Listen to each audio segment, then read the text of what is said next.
Entonces, estamos viendo ahora mismo los músculos respiratorios, ¿verdad? Eh,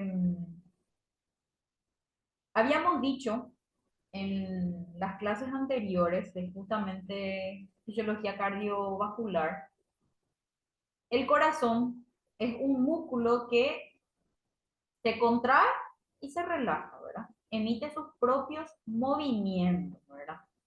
Eso para que a través de esos movimientos, a través de esos latidos, pueda ir circulando fluidos a través de las venas y las arterias, ¿verdad?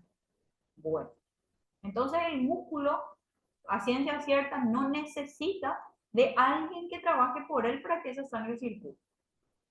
Sin embargo, en el caso de los pulmones no tienen, no es un músculo y tampoco tiene un músculo que le haga trabajar solito, ¿verdad? Entonces no tienen un movimiento propio. ¿Qué pasa acá entonces? Los músculos respiratorios, tenemos músculos respiratorios, que son los que justamente modifican el volumen de la caja torácica. Dijimos que la caja torácica es el tórax, que vale la redundancia. Entonces, estos músculos serían los músculos del cuello, los músculos del hombro, los músculos intercostales, o sea, estos serían justamente lo que esta partecita roja serían los músculos intercostales, ya sea interno o externo.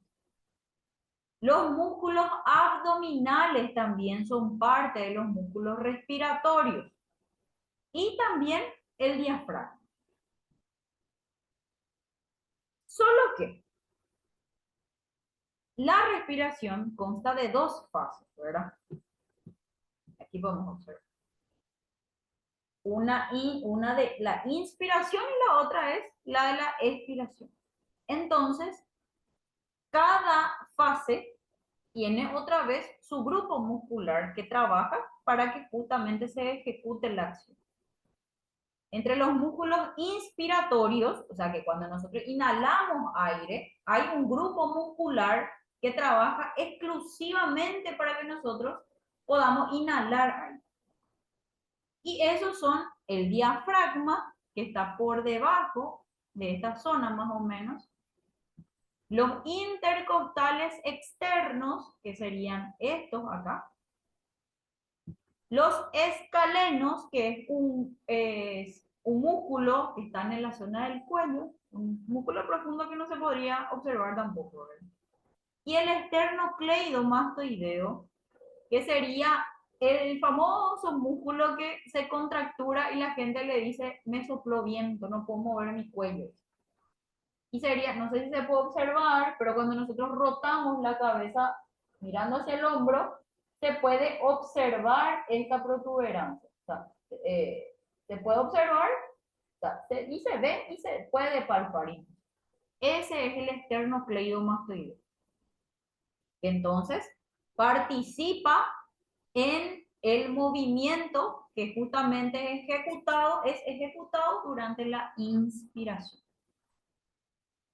Y los músculos expiratorios, que son los músculos que ayudan a que nosotros podamos sacar aire de los pulmones, a exhalar ese aire, ese dióxido de carbono.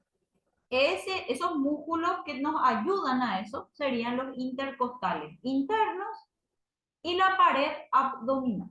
Aquí justamente observamos la pared abdominal.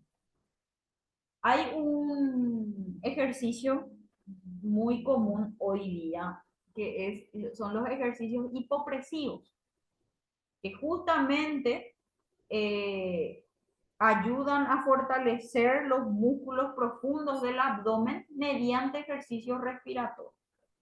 Y la verdad que en algunos casos resulta bastante bien. Entonces, el abdomen, la pared abdominal, determina también en gran medida en la acción, interactúa en gran medida en la acción de la expiración. Cuando nosotros sacamos aire de los pulmones hablando malito. ¿Me están siguiendo hasta acá? Sí, pero sí. Ok. Aquí, en la ventilación pulmonar, podemos observar las dos fases.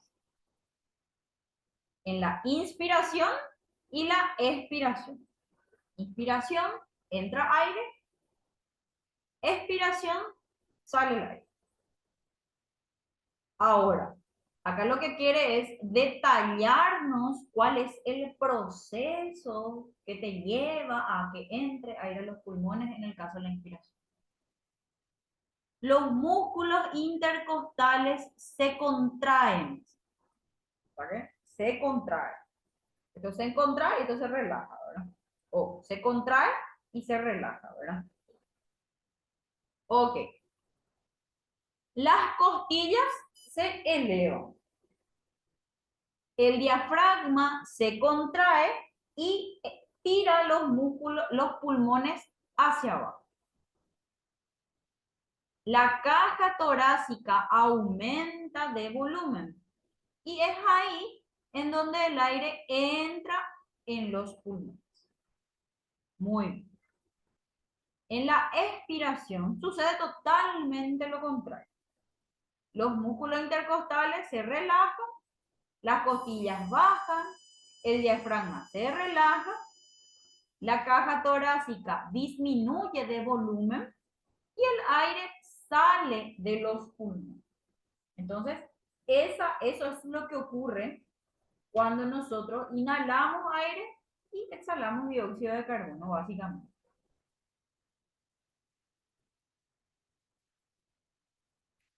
Aquí, la espirometría es una técnica que fue muy utilizada y fue muy oportuna, la verdad, cuando los pacientes eran dados de alta incluso después de padecer COVID. Se utilizaba mucho la espirometría justamente para determinar los volúmenes y la capacidad pulmonar que tenía el paciente posterior a ese virus, ¿verdad? Había ocasiones en las que los volúmenes o la capacidad pulmonar no era óptima aún y el paciente podía entrar otra vez a internarse y demás. Entonces, de ahí se determinaba otra vez la necesidad de que si va o no otra vez a internarse el paciente. Usualmente le realizábamos mucho nosotros a estos pacientes que ya eran dados de alta después de mucho tiempo de estar ya encamados. Ok. Ahora bien, la regulación de la respiración.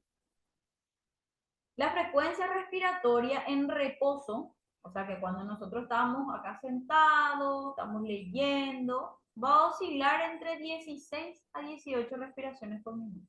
Como le dije anteriormente, creo que fue en la primera clase, suele variar un poquitito los valores, ¿verdad? Pero usualmente van en estos rangos, 16 a 18 respiraciones por minuto. La frecuencia y la profundidad de las respiraciones se adaptan a la necesidad de un aporte suficiente de oxígeno a la célula y la eliminación de dióxido de carbono. Un incremento de la tasa metabólica incrementa la frecuencia respiratoria. ¿Qué quiere decir tasa metabólica? Cuando hacemos o realizamos una determinada actividad en la que las pulsaciones aumenten porque hay mayor latido cardíaco, en donde, qué sé yo, de repente necesitemos elevar la temperatura corporal, a ver qué más. Cuando estamos en un lugar con altas temperaturas y tenemos que tratar de regular y justamente regular la temperatura corporal también, en ese caso empezamos a sudar. Todas esas acciones, todas esas cuestiones es en donde está actuando nuestro metabolismo. Entonces, ¿qué quiere decir esto acá? Que la frecuencia y la profundidad de las respiraciones se va a adaptar a la necesidad del cuerpo en base a su tasa metabólica. Lógicamente, si yo estoy sentada, estoy leyendo, no voy a necesitar, no voy a tener un alto requerimiento metabólico, entonces no voy a necesitar tanto oxígeno tampoco para que circule en mis tejidos, ¿verdad?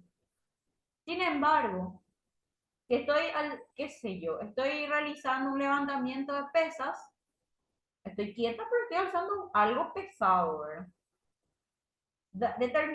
En un determinado momento va a empezar a latir rápido mi corazón, va a haber muchas pulsaciones y el requerimiento de respiración o de oxígeno va a ser mayor. Porque voy a necesitar suplir o ayudarle a mi corazón para que empiece a latir o a oxigenar a todo el cuerpo. ¿Verdad? Esto va a latir rápido, va a trabajar rápido para justamente adaptarse a esas necesidades de aporte de oxígeno al cuerpo. Reiteradas veces creo que ya dije. Las venas y las arterias van circulando, ahí circula sangre, pero justamente estamos necesitando mayor cantidad de oxígeno, entonces tienen que activarse las arterias también. Entonces, es ahí en donde se determina la cantidad de respiraciones que necesitamos para que ingrese más oxígeno y para que podamos suplir ese trabajo, podamos controlar ese ritmo, ¿verdad? Y lógicamente, ahí se va a disparar esa frecuencia respiratoria. Si era 16 o 18 respiraciones por minuto lo normal, eso se va a disparar a 20 tantas respiraciones por minuto. Porque ese es el requerimiento que estamos teniendo. No sé si en algún momento les pasó que estaban haciendo actividad física y lógicamente están más agitados, respiran más rápido y el corazón también late a 1000 por hora, ¿verdad? Entonces es justamente porque hubo un incremento en la tasa metabólica. Y ahí es que todo aumenta. Los latidos cardíacos y todo va a ir aumentando también en ese momento.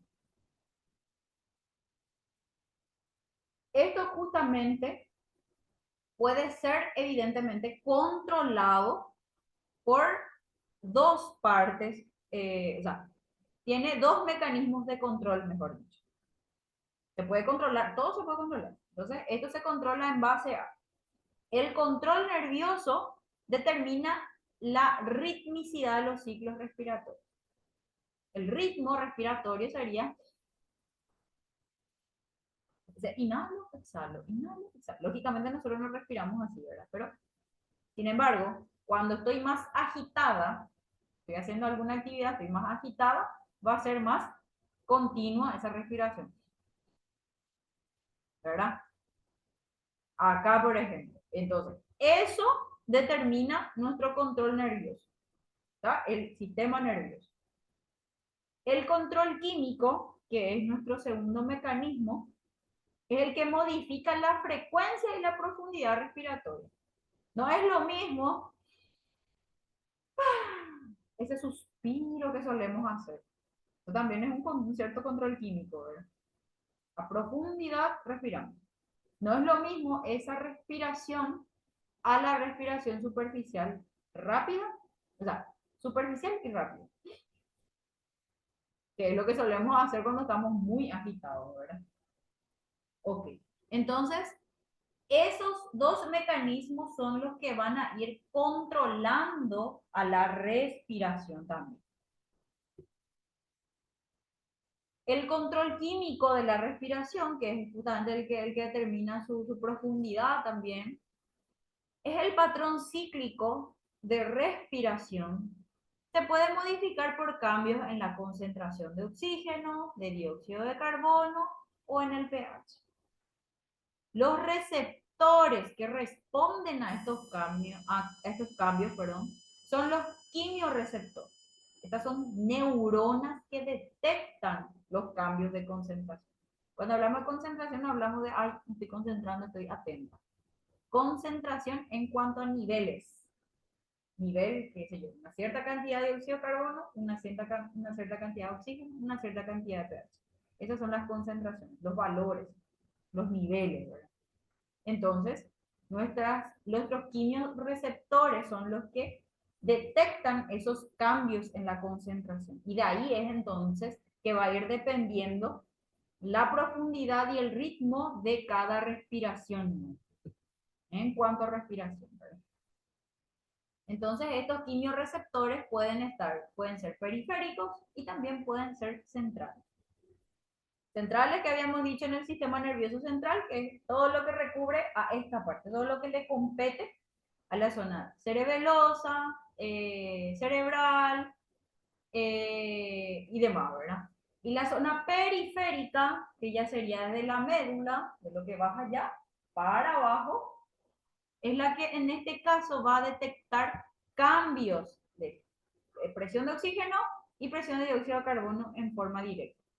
Las centrales son las que detectan cambios en la presión de dióxido de carbono de forma indirecta y no detectan los cambios de la presión de oxígeno.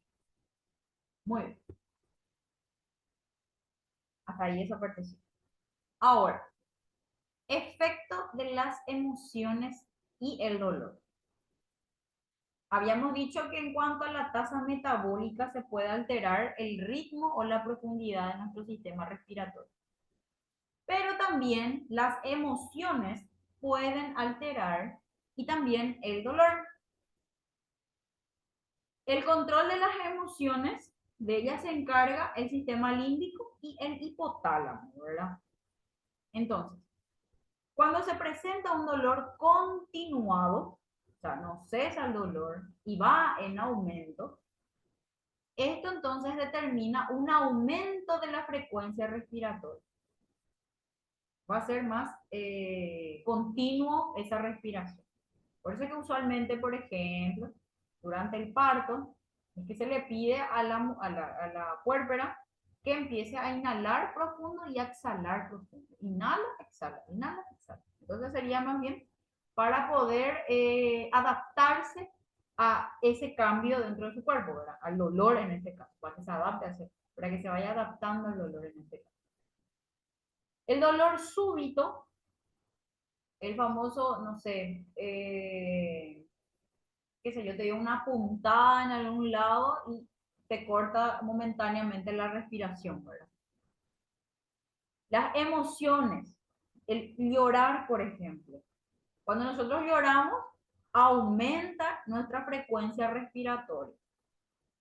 Y no sé si en algún momento llegaron a ver, ¿verdad? Pero suele ocurrir mucho con las criaturas, que cuando ya están llorando demasiado tiempo, parece que les falta el aire. Y es, lloran. No sé si en algún momento le habrán visto a la chiquinina llorar. Y es algo así lo que pasa. De tanto que está llorando, de repente ya es tanta el aumento de esa frecuencia respiratoria que de repente se queda. De repente ya se van quedando sin aire, no, ¿verdad? Se sofocan. Muy bien. Efecto de la presión arterial y el movimiento corporal, que es básicamente lo mismo que estuvimos mencionando en cuanto a la tasa metabólica. Los receptores de presión, que son los vasoreceptores, hay un aumento de la presión arterial y hay una disminución de la respiración. Aumenta porque justamente no hay una buena oxigenación, ¿verdad? Sin embargo, en los receptores de posición, en tendones y músculos, en este caso, serían los propioceptores. Durante un ejercicio hay un estiramiento de tendón y de músculos, ¿verdad? Entonces, eso también va a determinar un requerimiento de oxígeno en ese tejido. Entonces, ¿qué va a hacer?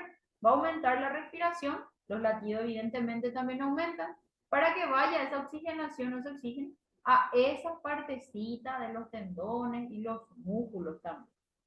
¿Está bien? ¿No hay ninguna preguntita hasta acá? No, profe. Ok. ¿Les queda listo clarísimo entonces?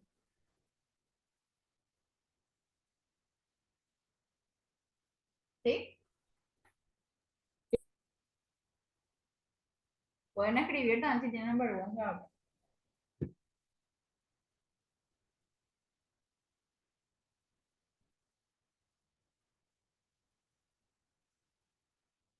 Ok, qué guapitos mis alumnos.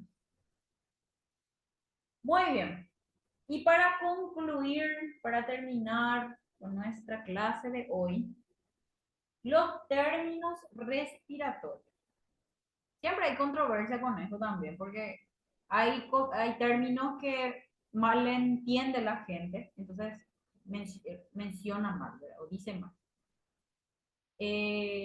Eupnea, que sería una respiración confortable en reposo. Estoy respirando bien, ¿verdad?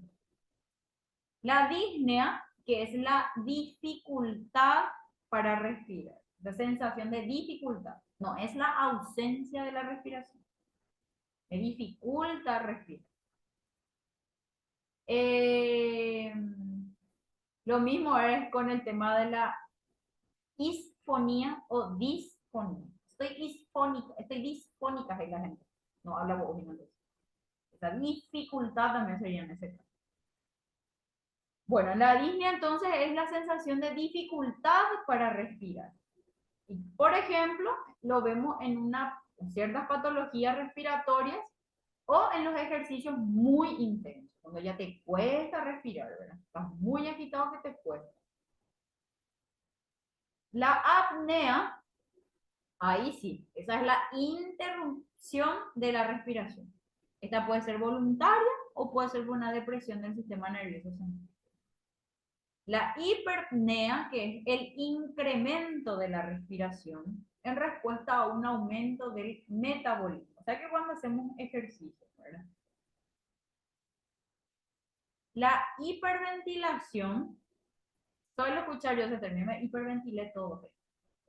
Es el incremento de la respiración, pero sin aumento del metabolismo. ¿Qué quiere decir eso? Que no hay una implicancia, no hay algo que vos estés haciendo que necesite con demasiada urgencia mayor frecuencia respiratoria o mayor pulsaciones cardíacas y demás. Sino que se suele dar, por ejemplo, cuando uno se emociona, de repente por un susto, y empezamos a tener medio taquicardia y todo, ¿verdad? O cuando estamos soplando un globo también. Y la hipoventilación, que es la reducción de la ventilación alveolar en relación con la tasa metabólica. O sea, el asma, por ejemplo, es una de esas situaciones. Tengan en cuenta que siempre que veamos hiper tal cosa, hipo tal cosa, hiper siempre es de aumento o incremento, ¿está bien? O mayor, ¿verdad? Y la hipo trata de la disminución o reducción, ¿está bien? Que tengan más en cuenta esos términos que siempre van a estar escuchando sobre esto, ¿está bien? Muy bien. Un ratito.